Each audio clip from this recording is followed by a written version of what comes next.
A conundrum I've long wondered about is the reluctance in the 80s and 90s to release RPGs in the West. I appreciate I'm looking at things through a modern-day lens, but when you have even Final Fantasy and Dragon Quest seen as niche markets, it's no wonder there were so many other lesser-known franchises that we missed out on entirely.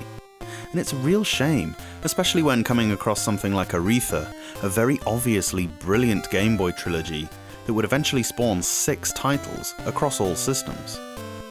Now, I will qualify my obviously brilliant statement by saying it has all the hallmarks of an excellent game. Whether I'm accurate with that is not definite, as Aretha is not the easiest game to play with a subpar knowledge of Japanese.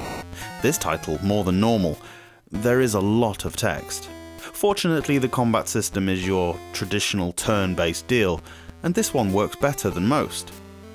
Despite this being one of the earliest uses of kanji on the Game Boy, games before now relied on the easier-to-code phonetic systems of hiragana and katakana. Do persist if you can with the reading, as the storyline and the character development is replete with the utmost charm. Aretha is the name of the kingdom in which the game takes place, found on the continent of Aretha.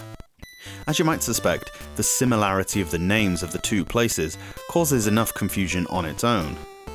King Leparton bestowed on his 2 daughters each a ring, 1 gold and 1 silver, resembling cat's eyes, and allowed his court wizard to bestow on them magical blessings.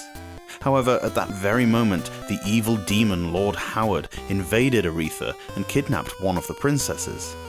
The defending army fought valiantly but were ultimately defeated, leading the king to seal the Arethan shrine and send his remaining daughter down a river, Moses-style, in a basket. That daughter was raised by an old man named Floyd, and is the girl Materia whom you play as 10 years later, with the mission of defeating Howard and saving the world. The game is not a gentle one. Immediately you'll need to grind to get anywhere, and it's not particularly simple. Make sure you save and replenish health between each and every battle for at least the first few levels. You'll die for sure should you come across 2 or 3 enemies at once. You have to persist and pick off the single targets until you're stronger. This will probably be the case in each new area you visit. Aretha is a slow-paced, patient grind that requires you to give a chunk of your time to. However, the game is good enough to give you hints as to when you're at the right level. Once you reach the sweet spot, random encounters will slow down to the point that they barely ever happen, meaning you'll be free to explore. Anyone who's gone back through Mount Moon without rappels later in the game knows the beauty of such a quality of life improvement. Bloody Zubats. The world map is admirably large, with the overworld being decently varied. This doesn't extend as much as I'd like to the dungeons, which feel a little repetitive. There are a lot of them, and whether they're disguised as fortresses, castles or caves, they all amount to much the same thing: unnecessarily extended mazes, with rewards few and far between. You're going to want to get to the stage where the random encounters have stopped for that particular area, because otherwise they're incredibly arduous treks. Caution is the key to progression. Expect to game over regularly. Every conflict could spell your doom. Save regularly, which you can do at any city. This is especially true while Materia is on her own. She doesn't get magic until much later, meaning you don't even have a healing spell until you find a partner.